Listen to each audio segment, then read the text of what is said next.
how to find stock level settings on Bigcommerce easy and quick. Hello guys, in today's video I'm gonna show you how to find stock level settings. First open your browser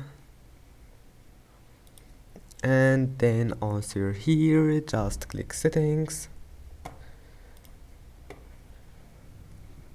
and as you see here we'll find Bigcommerce settings.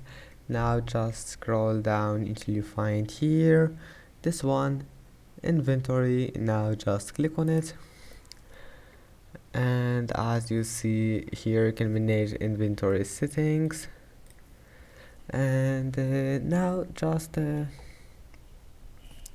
here we'll find general settings, then just click then just scroll down and you will find stock level, and that's it. Here you can manage it. I hope that can help you, and that's it for today's video. If you like this video, please don't forget to like and don't forget to subscribe, and thank you for watching this video until the end, and see you in the next video.